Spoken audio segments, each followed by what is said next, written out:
आपका स्वागत है आपके अपने YouTube चैनल अमित गरवा में। आज हम देखेंगे यानी राज्यसभा पॉलिटी का एक इम्पोर्टेंट सेशन राज्यसभा के बारे में। उससे पहले आपके लिए एक क्वेश्चन ऑफ द डे है, तपेदिक किसके कारण होता है। आपके लिए क्वेश्चन है एक, तपेदिक किसके कारण होता है। तपेदिक किसके कारण होता है।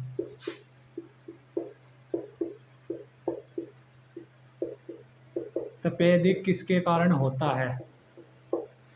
तपेदिक किसके कारण होता है। Tuberculosis is cause by a. Tuberculosis is a cause by a जीवाणु, वायरस, कवक या protozoa.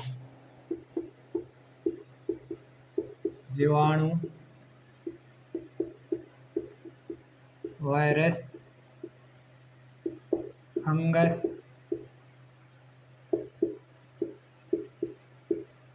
Option D protozoa. Protozoa. तपेदिक किसके कारण होता है। Bacterium, virus, option C fungus, option D protozoa. ये क्वेश्चन है आपके लिए। वीडियो को यहीं पॉज करिए और इसका आंसर टिक करिए। कमेंट बॉक्स में आंसर देना न भूलें। इस क्वेश्चन का आंसर मैं आपको बताऊंगा लास्ट में वीडियो के राज्यसभा डिस्कस करने के बाद। तब तक आंसर आप कमेंट बॉक्स में लिख सकते हो। तपेदिक किसके कारण फैलता है। अगर कोई इंग्लिश मीडियम से उसके लिए tuberculosis is a cause by the bacterium, virus, fungus या प्रोटोजोआ। तो आज का अपना टॉपिक डिस्कस करते हैं। तब तक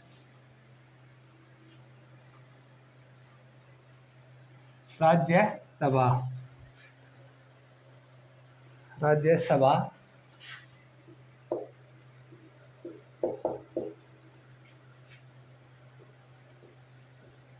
राज्यसभा राज्यसभा को समझने से पहले बात करते हैं हम पार्लियामेंट। पार्लियामेंट यानी संसद। संसद का आर्टिकल होता है अनुच्छेद यानी 79 से लेकर 122 तक। अनुच्छेद 79 से लेकर 122 तक पार्लियामेंट यानी संसद। और भाग 5 में भाग 5 पार्ट 5 यानी भाग 5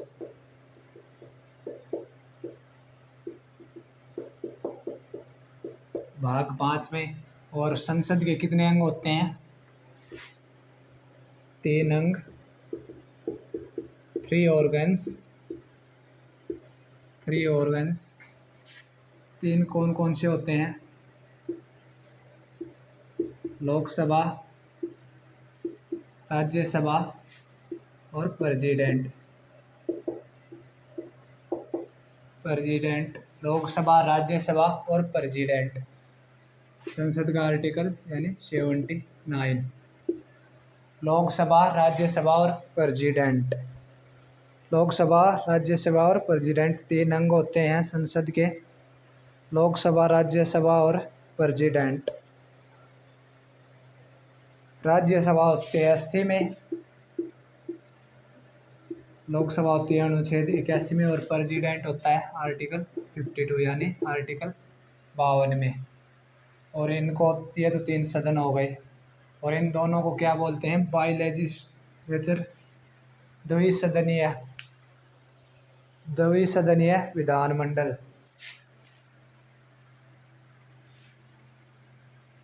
लोकसभा और राज्यसभा को बोलते हैं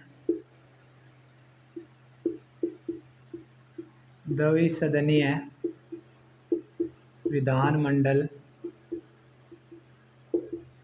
द्विसदनीय विधानमंडल यानी बाई कैमरल लेजिस्लेटर। इसको बोलते हैं by cameral legislature. By cameral legislature यानी द्विसदनीय विधानमंडल। इनका मतलब क्या है, मान लो ये बनाते हैं लॉ यानी कानून। कोई भी बिल है लोकसभा या राज्यसभा से पास हो गया तो उसके बाद प्रेसिडेंट की है, राष्ट्रपति की, यानी इसको यस या नो। कोई भी बिल, मान लो कानून बनाने वाले हो गए लोकसभा राज्यसभा, कोई भी बिल लोकसभा राज्यसभा से पास हो जाता है तो उसके बाद प्रेसिडेंट यानी राष्ट्रपति से हाँ या ना राष्ट्रपति का से जवाब देना होता है। तो पार्लियामेंट संसद आर्टिकल 79 से लेकर 122, और संसद के 3 ऑर्गन होते हैं, लोकसभा, राज्यसभा और राष्ट्रपति। भाग पूछें तो 3, और वैसे सदन 2 होते हैं और ऑर्गन 3, अंग 3 होते हैं, लोकसभा, राज्यसभा और प्रेसिडेंट। लोकसभा राज्यसभा को बोलते हैं बाईकैमरल लेजिस्लेचर, यानी लो जो ये कानून बनाते हैं, और राष्ट्रपति का कानून बनने से पहले राष्ट्रपति के हाँ या ना जवाब लेना होता है। और राष्ट्रपति यानी प्रेसिडेंट ना तो लोकसभा में बैठता है ना राज्यसभा का सदस्य ना लोकसभा का। तो लेकिन ये मिलता ज़रूर है, साल में, एक साल में 2 बार, एक साल में 2 बार यानी 6 महीनों में 6 महीनों में 1 बार। वैसे तो जितनी मर्जी लोकसभा या राज्यसभा से मिल सकता है राष्ट्रपति, लेकिन 6 महीनों में 1 बार ज़रूर से ज़रूर मिलता है, तो यानी साल में 2 बार, साल में 2 बार, साल में 2 बार। अब हम बात करते हैं अपने टॉपिक राज्यसभा पर लौटते हैं। ये थोड़ा एक बेसिक इन्फॉर्मेशन ज़रूरी थी आपके लिए। अब देखेंगे हम राज्यसभा।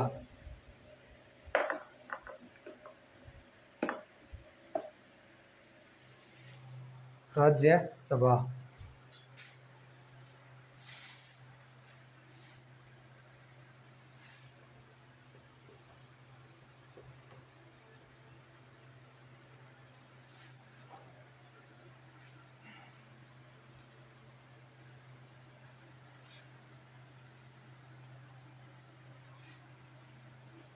राज्यसभा के दूसरे नाम, अदर्स नेम,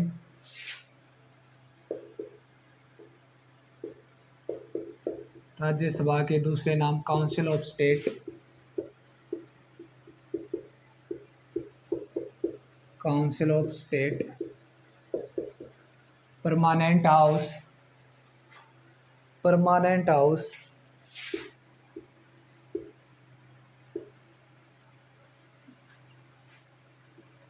परमानेंट हाउस यानी स्थायी सदन, काउंसिल ऑफ स्टेट राज्य और काउंसिल में सभा, परमानेंट हाउस स्थायी सदन, एल्डर्स हाउस बड़ों का सदन, एल्डर्स हाउस बड़ों का सदन, others name council of state, permanent house यानी स्थायी सदन, एल्डर हाउस बड़ों का सदन, और अपर हाउस यानी उच्च सदन, अपर हाउस,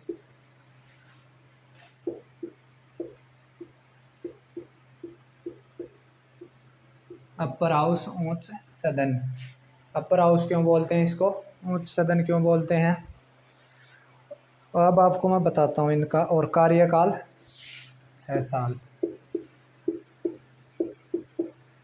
कार्यकाल 6 ईयर यानी कि term. Permanent house, permanent house इसको इसलिए बोलते हैं क्योंकि ये कभी भी भंग नहीं किया जा सकता, डिजोल्व कभी भी भंग नहीं कर सकते राज्यसभा को। लोकसभा को प्रधानमंत्री, council of state, council of minister मंत्रिपरिषद के साथ मिलकर भंग कर सकता है, लेकिन राज्यसभा परमानेंट सदन है, स्थायी सदन है, इसको कभी भी भंग नहीं किया जा सकता। इसको बोलते हैं इसलिए स्थायी सदन, एल्डर हाउस, बुढ़ों का सदन, क्योंकि राज्यसभा में जो एज का क्राइटेरिया होता है वो 30 वर्ष होता है, 30 वर्ष, इसलिए बुढ़ों का सदन बोलते हैं। और इसका कार्यकाल 6 ईयर यानी 6 वर्ष के लिए होता है और कभी भंग नहीं होता। और इसके जो 1/3 मेंबर हैं राज्यसभा के, 1/3 मेंबर हैं, हर 2 साल बाद रिटायर होते रहते हैं। हर 2 साल बाद रिटायर होते रहते हैं 1/3 मेंबर इसके राज्यसभा के। और अब बात करते हैं राज्यसभा के मेंबर्स की।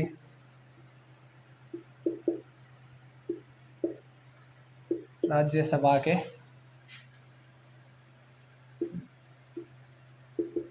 टोटल सदस्य 200, मैक्सिमम कितने हो सकते हैं? मैक्सिमम हो सकते हैं 250 और एट प्रेजेंट मेंबर्स। एक बार थोड़ा रफ कर लेते हैं ऊपर से।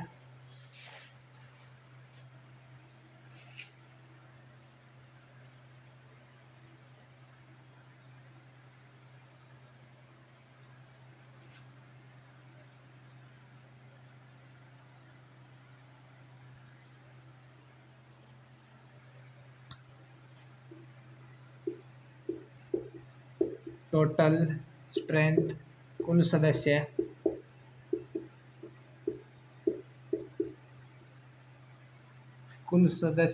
और एट प्रेजेंट अभी कितने हैं? अभी हैं 245 और कुल कितने होते हैं? 250, 250 यानी मैक्सिमम। राज्यसभा के मैक्सिमम सदस्य 250 और एट प्रेजेंट अभी सदस्य हैं 250। और जो इसमें भी 2 पार्टों में होते हैं ये, 250 में से 238 और 12। और इसमें 245, 245 में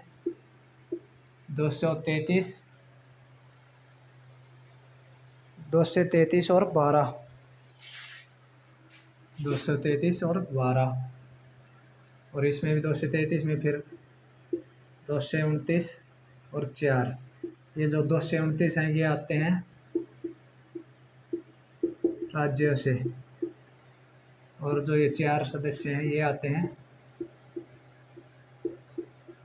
यानी यूटी से, केंद्र शासित प्रदेशों से।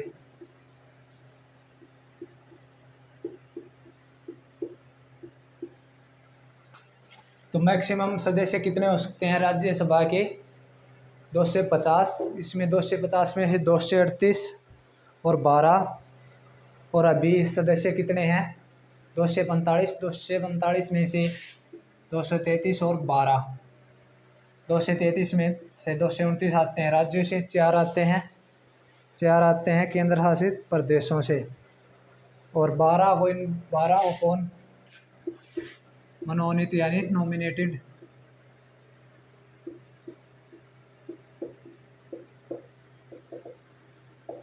नॉमिनेटेड किसके द्वारा? बाय प्रेसिडेंट, राष्ट्रपति द्वारा चुने जाते हैं 12 सदस्य। और 4 ये में राज्यसभा में कौन कौन से यूटी से आते हैं, कौन कौन से केंद्र शासित प्रदेश भाग लेते हैं राज्यसभा के चुनाव में? दिल्ली और पुडुचेरी। दिल्ली और पुडुचेरी।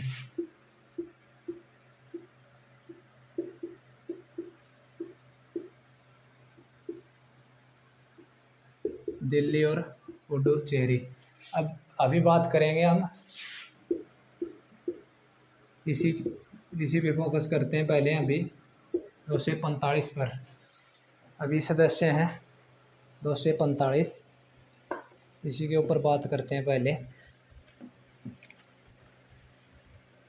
जो 245 हैं इसमें से 233 जो ये राज्यों से चुन के आते हैं,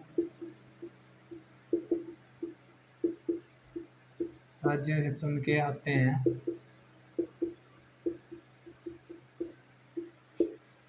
233 जो राज्यों से चुन के आते हैं उनकी बात करते हैं। इससे पहले हमें एक चीज़ समझ, एक कॉन्सेप्ट क्लियर करना पड़ेगा। इलेक्शन यानी चुनाव।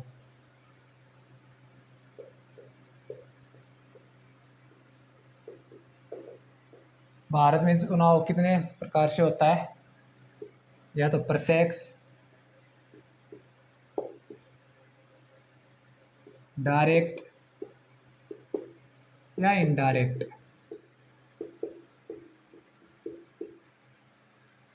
प्रत्यक्ष और अप्रत्यक्ष तरीके से। प्रत्यक्ष में कौन कौन से जिनमें हम भाग लेते हैं? लोकसभा,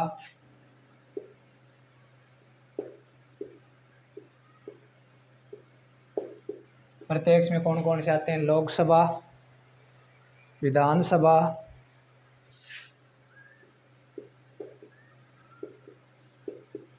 लोकसभा, विधानसभा। विधानसभा को भी बोल देते हैं स्टेट लेजिस्लेटिव असेंबली एंड राज्य विधानसभा, एक ही बात है ये।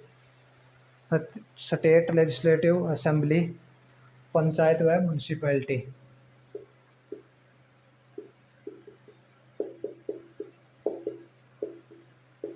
पंचायत व म्यूनसिपैलिटी यानी नगर पालिका, नगर पालिका। और जो इनडायरेक्ट है उसमें, यानी सीधी बात है, लोकसभा। हम राज्यसभा में थोड़ी वोट करते हैं, हमारे द्वारा चुने हुए मेंबर्स वोट करते हैं, यानी हम एमएलए जो चुनते हैं वो आगे सदस्य चुनते हैं कि किसको चुनना है, तो वो करते हैं। राज्यसभा में हम वोट नहीं करते। लोकसभा, विधानसभा जिसे बोलते हैं स्टेट लेजिस्लेटिव असेंबली, और पंचायत और म्यूनसिपैलिटी यानी 18+ के होते ही हम वो वोट देते हैं आर्टिकल 326 के तहत, पंचायत और म्यूनसिपैलिटी।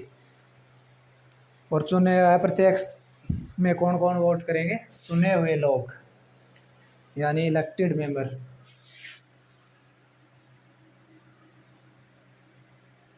अप्रत्यक्ष में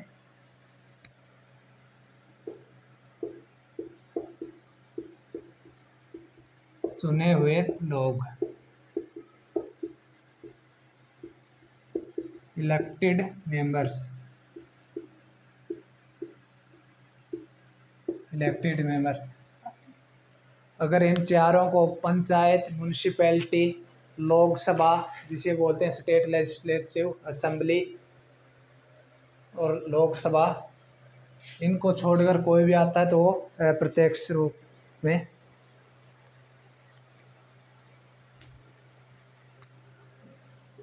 लोकसभा, विधानसभा, पंचायत और म्यूनसिपैलिटी, इन चारों में हम, और इसके अलावा अप्रत्यक्ष में हमारे द्वारा चुने हुए लोग वोट करते हैं। ये कॉन्सेप्ट आपका क्लियर है? प्रत्यक्ष में लोकसभा, विधानसभा जिसे स्टेट लेजिस्लेटिव असेंबली बोलते हैं, राज्य विधान सभा, पंचायत और म्यूनसिपैलिटी। अप्रत्यक्ष में चुने हुए लोग, इलेक्टेड मेंबर्स, इलेक्टेड मेंबर्स। और जो ये 233 राज्यों से चुन के आते हैं, ये एमएलए कहाँ से चुन के आते हैं? ये एमएलए हम चुन के भेजते हैं इनको विधानसभा से।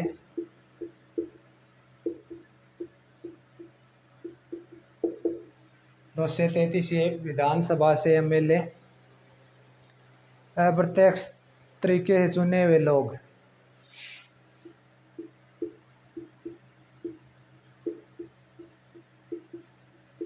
अप्रत्यक्ष तरीके से चुने हुए लोग,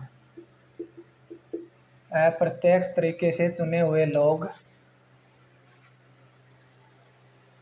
चुने हुए लोगों द्वारा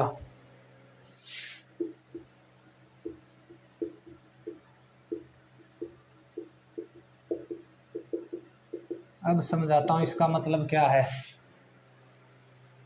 राज्यों में हम चुन के भेजते हैं एमएलए को, और ये आगे फिर राज्यसभा में लोगों को चुनते हैं। अप्रत्यक्ष तरीके से चुने हुए लोगों द्वारा। और जो 12 बताए थे मैंने, 12 जो आते हैं, ये कौन कौन सी फील्ड से आते हैं?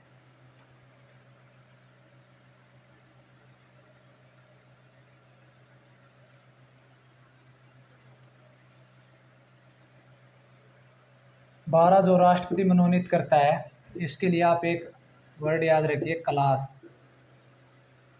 सी को छोड़ दीजिए। अल से लिटरेचर यानी साहित्य।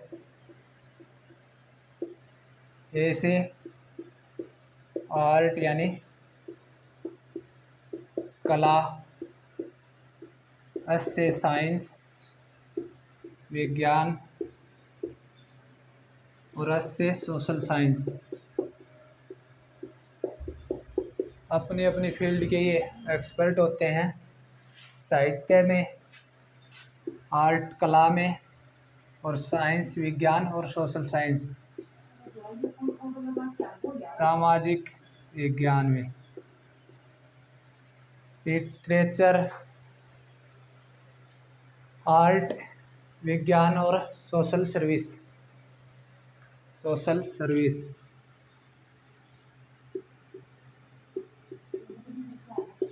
Social service.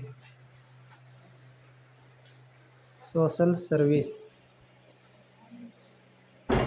यानी 12 जो लोग मनोनीत किए जाते हैं राष्ट्रपति द्वारा। और एक चीज़ इसमें याद रखना, स्पोर्ट्स की जो कैटेगरी है, सचिन तेंदुलकर, मैरी कॉम, बहुत सारे चुने गए हैं। तो वो कौन सी फील्ड से थे? स्पोर्ट्स इसी में आती है, अलग से कोई कैटेगरी नहीं है। स्पोर्ट्स इसी में आर्ट में आती है, स्पोर्ट्स कैटेगरी आर्ट में।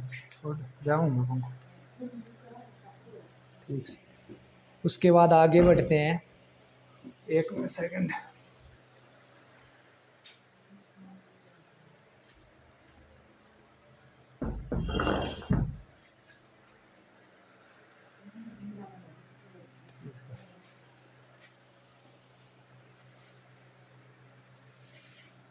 और जो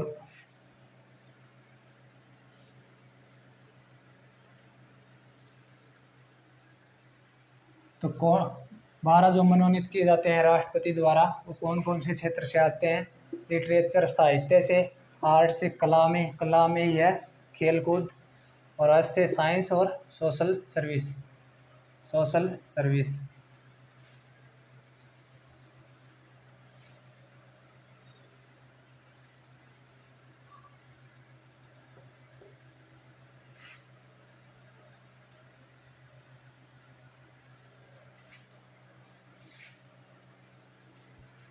और एसटी और रिजर्वेशन की बात करते हैं। 80 और एसटी की। 80 व एसटी यानी अनुसूचित जाति व अनुसूचित जनजाति, इनका राज्यसभा में कोई भी आरक्षण नहीं होता है, रिजर्वेशन नहीं होता है, कोई भी आरक्षण नहीं होता है इनको। और राज्यसभा का कार्यकाल 6 वर्ष, 6 ईयर, और 1/3 मेंबर इसके हर 2 साल बाद रिटायर होते हैं। हर 2 साल बाद रिटायर में होते रहते हैं। अब देखते हैं इसकी क्वालिफिकेशन, योग्यताएं।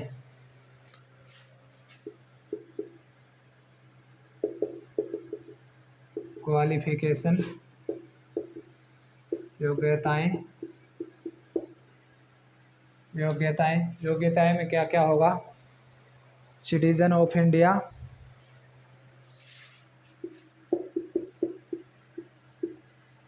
सिटीजन ऑफ इंडिया यानी कि शॉर्ट में लिख रहा हूँ मैं, भारत का नागरिक। एज 30 साल उम्र चाहिए इसके लिए।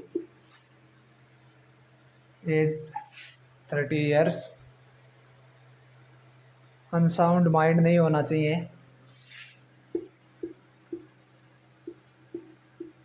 अनसाउंड माइंड नहीं होना चाहिए यानी पागलपन।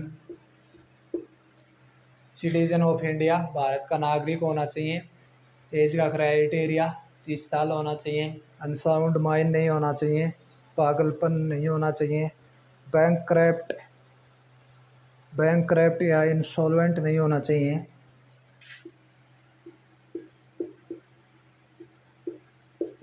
बैंक क्रैप्ट बैंक क्रैप्ट या इंसॉल्वेंट नहीं होना चाहिए यानी दिवालियापन। यानी भी कोई भी बैंक से लोन ले रखा हो तो उसमें डिफ़ॉल्टर नहीं होना चाहिए।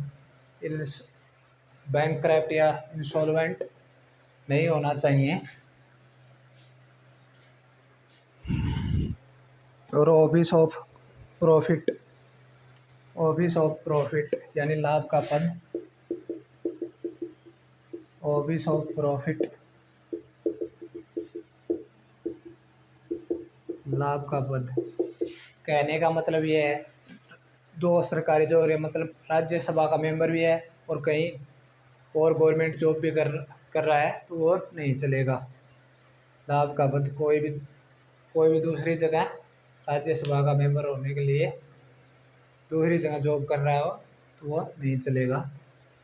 एक ही गवर्नमेंट जॉब में होना चाहिए। और वोटर लिस्ट में नाम होना चाहिए। ये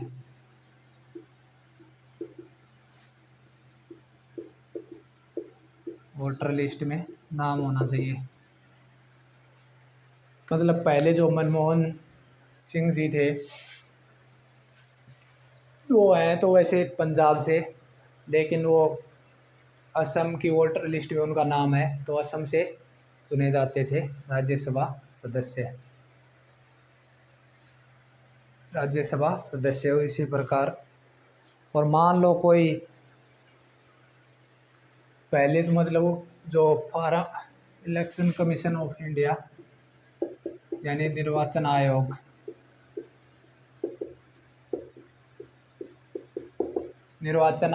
एक फॉर्म अप्लाई कराता है, उसमें वो मतलब अनसाउंड माइंड कोई बन गया तो उसको डिस्क्वालिफिकेशन यानी हटाएगा कौन election president plus election Commission of India यानी निर्वाचन आयोग। डिस्क्वालिफिकेशन हटाने की प्रक्रिया, मान लो किसी ने कोई अनसाउंड माइंड वाला व्यक्ति पहुंच गया और बाद में पता चला भाई ये तो माइंड से ठीक नहीं है, तो उसको हटाने की अथॉरिटी तो है राष्ट्रपति के पास, लेकिन राष्ट्रपति ये निर्वाचन आयोग कहेगा भाई इसने फॉर्म तो सही से अप्लाई कर रखा है कि मैं कोई भी अनसाउंड माइंड नहीं हूँ, बैक करप्ट नहीं हूँ, फिर निर्वाचन आयोग बताएगा राष्ट्रपति को और राष्ट्रपति बाद में डिस्क्वालिफिकेशन यानी हटा सकता है। हटाने की प्रक्रिया पूछें तो president plus election Commission of India यानी निर्वाचन आयोग द्वारा। इसमें ऑप्शन देगा आपको राज्यसभा को सदस्य की डिस्क्वालिफिकेशन के लिए। ऑप्शन ए में दे देगा राष्ट्रपति, बी में दे देगा वाइस प्रेसिडेंट यानी उपराष्ट्रपति, सी कोई और दे देगा और डी देगा president plus election Commission of India. तो डिस्क्वालिफिकेशन यानी हटाने की प्रक्रिया ऑप्शन डी हो जाएगा, president plus election Commission of India आयोग निर्वाचन आयोग निर्वाचन आयोग। और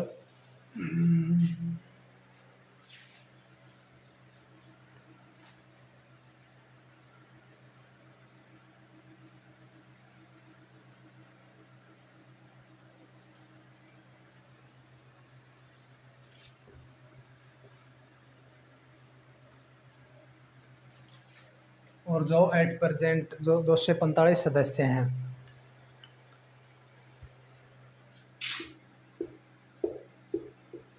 दो सौ पैंतालीस।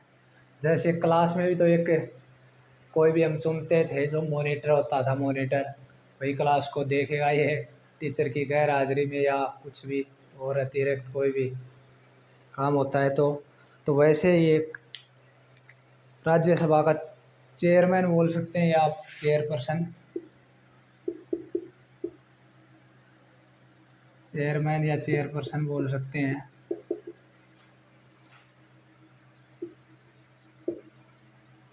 कौन होता है ये? वाइस प्रेसिडेंट यानी उपराष्ट्रपति।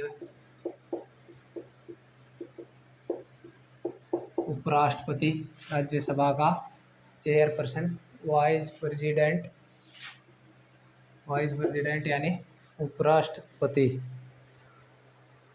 और हेड, राज्यसभा का हेड या लीडर बोलेंगे जिसको।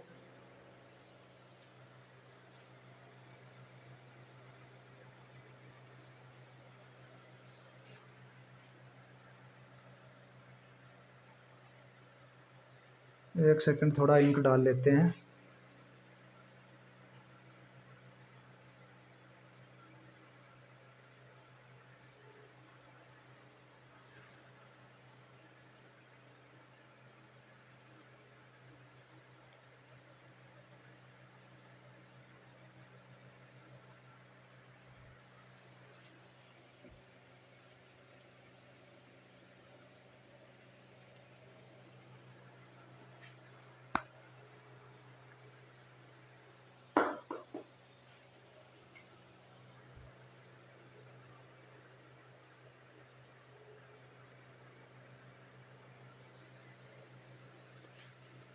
एक second,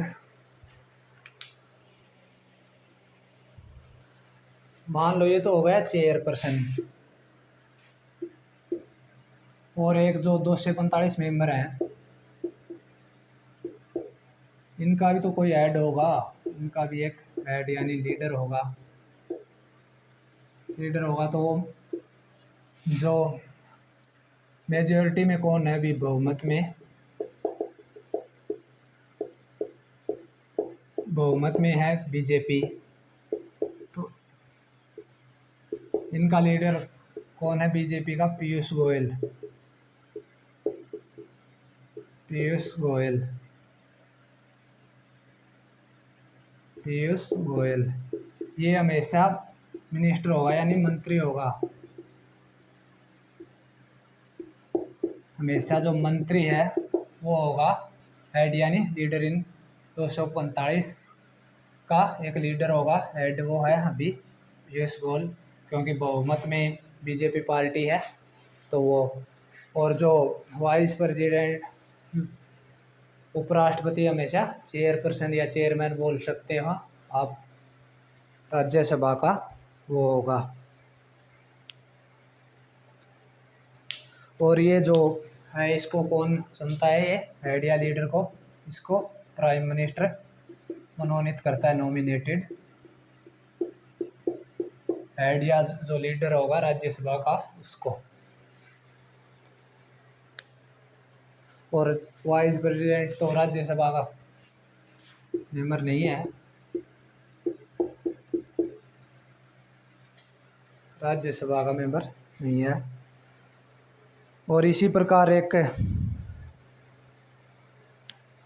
leader of position, leader of position भी होगा।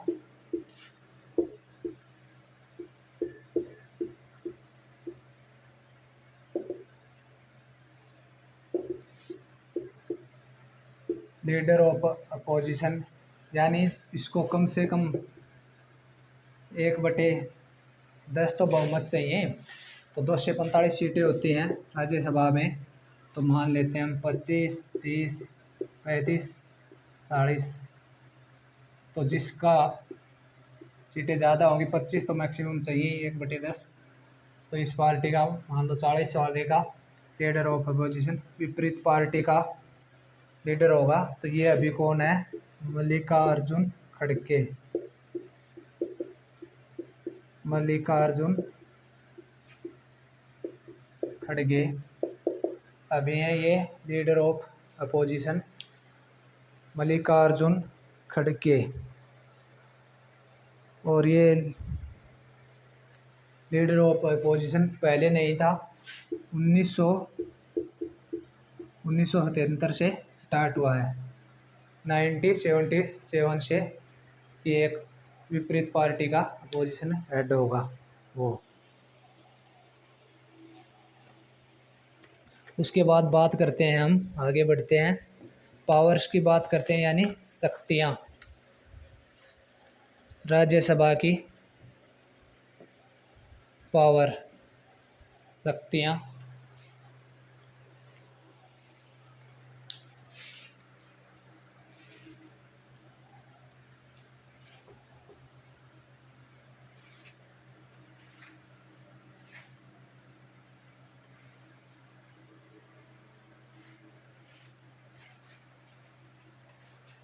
राज्यसभा की पावर्स,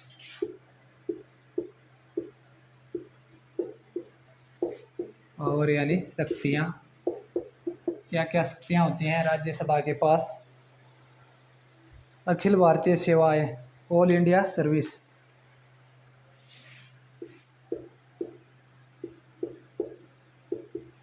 अखिल भारतीय सेवाएं, all India services. Akhil Bharatiya सेवाएं में क्या क्या आता है? IPS, IAS और IFS। IPS Indian police service, IAS Indian administrative service, और IFS इंडियन फॉरेस्ट सर्विस। और अखिल भारतीय सेवाओं का आर्टिकल क्या है? ऑल इंडिया सर्विसेज का अनुच्छेद है 312। अनुच्छेद 312 के तहत, अनुच्छेद 312, ये अखिल भारतीय सेवाओं का कोई भी बिल जो उठेगा वो कहाँ से उठेगा? राज्यसभा से। मान लो बाद में कोई भी सर्विस ऐड करनी होती है तो वो बिल पहले कहाँ आएगा? राज्यसभा से। राज्यसभा से उठेगा, और जो बनाएगा कौन, उसको फाइनल कौन करेगा? संसद, पार्लियामेंट। बिल उठेगा यहाँ से और फाइनल डिसीजन किसका होगा? पार्लियामेंट यानी संसद का। क्रिएट करने में भी कोई भी नई अखिल भारतीय सेवाएं बनाती है तो संसद का ये अनुच्छेद 249 के तहत। तो बिल जो उठेगा अखिल भारतीय सेवाओं का वो राज्यसभा से, और फाइनल डिसीजन संसद का 249 आर्टिकल के तहत। 249 आर्टिकल के तहत। और जो शक्तियाँ यानी राज्यसभा की नेशनल इंटरेस्ट पर,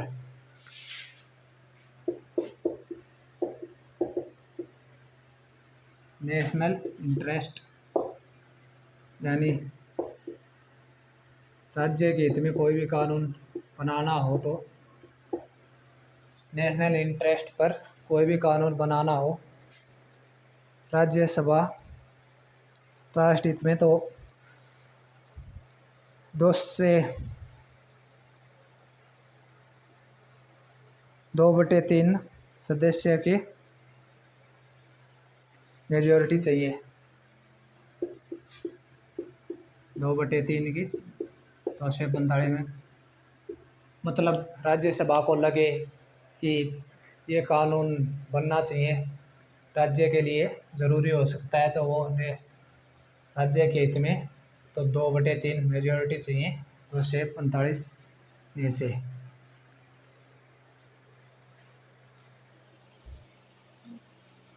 अब थोड़ा बस राज्यसभा की कंपोजिशन ऑफ राज्यसभा सीटों का संग्रह।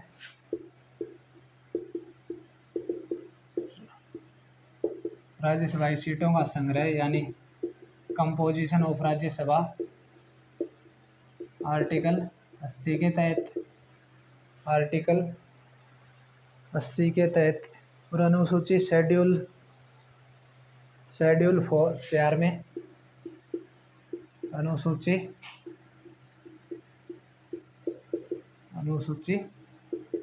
4 में राज्यसभा। और राज्यसभा से कितने अभी तक प्रधानमंत्री रह चुके हैं? राज्यसभा से जो आए हैं, राज्यसभा से आए हैं इंदिरा गांधी, देवेगौड़ा, आई के गुजराल और मनमोहन सिंह। राज्यसभा से पीएम, राज्यसभा से जो राज्यसभा सदस्य होते हुए पीएम रहे हैं इंदिरा गांधी, मनमोहन सिंह,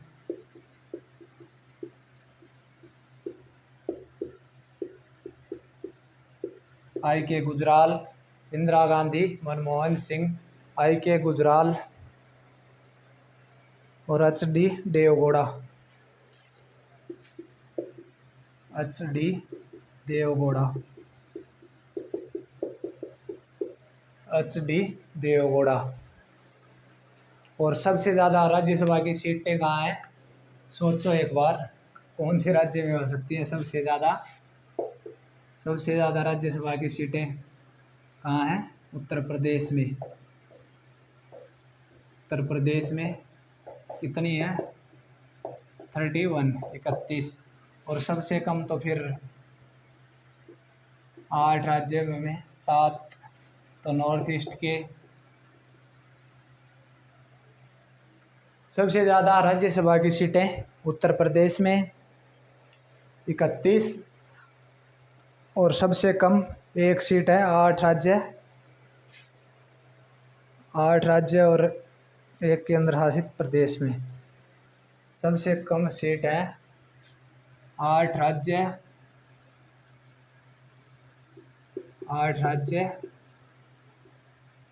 8 तो राज्य में 7 नॉर्थ ईस्ट के हो गए इनमें, और 1 राज्य और है, और 1 केंद्र शासित प्रदेश में।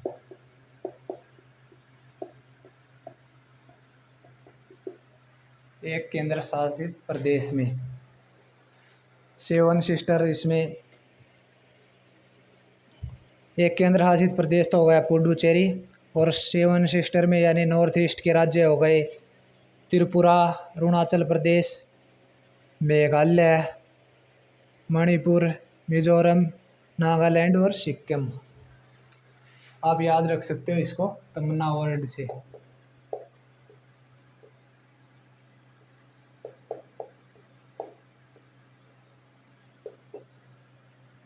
त्रिपुरा,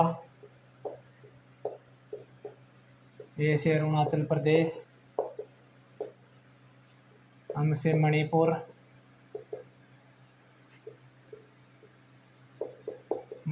मिजोरम, मेघालय, नागालैंड और ए से याद नहीं रखना है, ये है सिक्किम। ए से सिक्किम, और 2 रह गए गोवा व पुडुचेरी। इनमें क्या है? राज्यसभा की 1 सीट।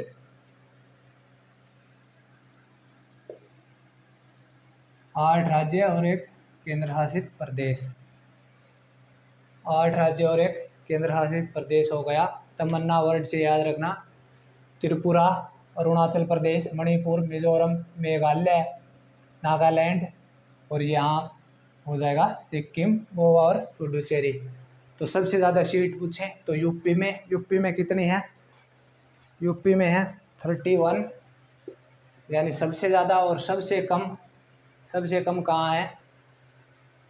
7 नॉर्थ ईस्ट के राज्य और 1 गोवा और 7 राज्य और 1 केंद्र शासित प्रदेश यानी पुडुचेरी। तो ये था हमारा राज्यसभा का टॉपिक। और जो मैंने आपको क्वेश्चन दिया था अब वो देखते हैं। एक क्वेश्चन जो था आपके लिए, मुझे उम्मीद है अब तक तो आपने लिख दिया होगा कमेंट बॉक्स में क्या आंसर बनेगा उसका।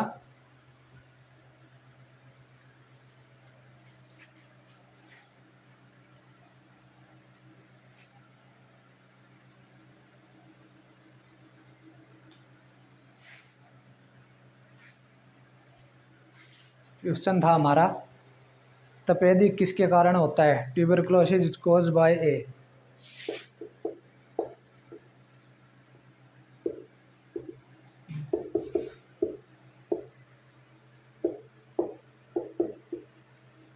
तपेदिक किसके कारण होता है?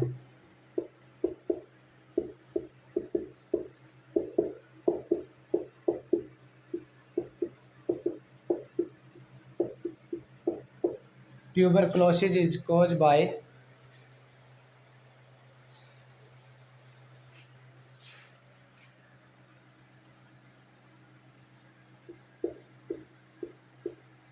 Tuberculosis is cause by A.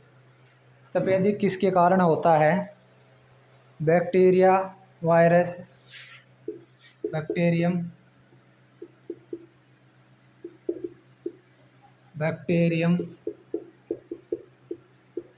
Virus, fungus. Option D protozoa. Bacterium यानी जीवाणु, वायरस, फंगस कवक और प्रोटोजोआ। तपेदिक किसके कारण होता है? टीबी यानी किसे के कारण होता है? Bacterium tuberculosis. टीबी जो होता है वो होता है बैक्टीरियम ट्यूबरक्लोसिस। और इसके लिए जो वैक्सीन है बीसीजी यानी बेसिलस कार्मेट ग्यूरिन, इसकी जो वैक्सीन है बीसीजी यानी बेसिलस कालमेट ग्यूरिन। तो ऑप्शन होगा इसका तपेदिक किसके कारण होता है? बैक्टीरियम यानी जीवाणु के कारण। और जो वायरस की स्टडी को क्या बोलते हैं? वायरोलॉजी। वायरस की स्टडी को क्या बोलते हैं? वायरोलॉजी। और इसके वायरोलॉजी के जनक कौन है? इवानोव्स्की।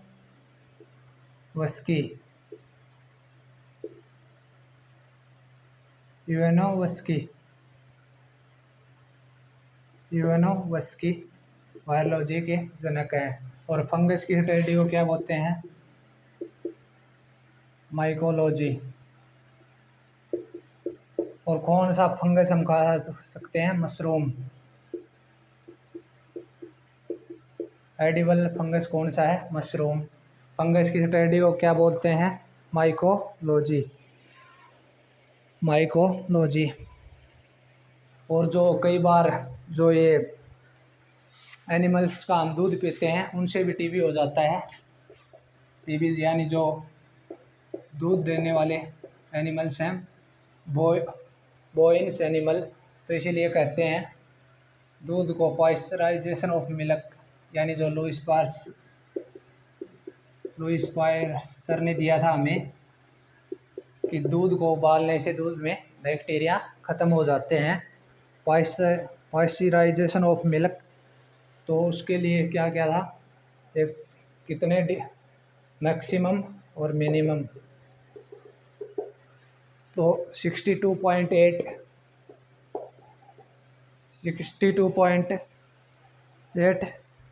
डिग्री सेंटीग्रेड 30 मिनट के लिए।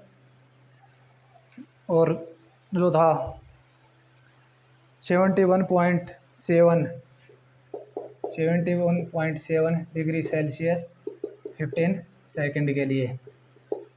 मैक्सिमम 30 मिनट तक आप 62.8 डिग्री सेंटीग्रेड पर और 71.7 डिग्री सेंटीग्रेड 15 सेकंड के लिए। तो इसीलिए आप सीधा जो पैकेट होते हैं जो डेयरी में से लाते हैं हम, सीधा पैकेट फाड़ो और पी सकते हो, क्योंकि वो पहले से ही उस पर लिखा होता है पीछे पास्चराइजेशन मिल्क। ये किसने ये बताया था हमें? Pasteurisation of milk Louis Pasteur ji ने। तो मैक्सिमम उबाल सकते हो आप 62.8 डिग्री सेंटीग्रेड 30 मिनट के लिए, और 71.7 डिग्री सेंटीग्रेड 15 सेकंड के लिए। अब है आपका के लिए मैं एक क्वेश्चन देता हूँ आपको, एक दो क्वेश्चन। नागालैंड राज्य की ऑफिशियल लैंग्वेज बतानी है आपको कमेंट बॉक्स में, और स्टेटहुड डे बताना है। नागालैंड राज्य की स्थापना, मतलब आप बता फुल बता सको तो कब बना था वो बता देना, लेकिन कम से कम इतना तो किस तारीख को बना था, डेट। तो ये दो क्वेश्चन है आपके लिए कमेंट बॉक्स में। नागालैंड राज्य की ऑफिशियल लैंग्वेज और स्टेटहुड डे यानी स्थापना कब हुई नागालैंड की, वो पूरा बता सको तो बहुत अच्छा, वरना डेट तो कम से कम मैं उम्मीद करता हूँ आप बताओगे। तो thank you for watching. Video अच्छा लगे तो अपने दोस्तों के साथ शेयर करें। Thank you.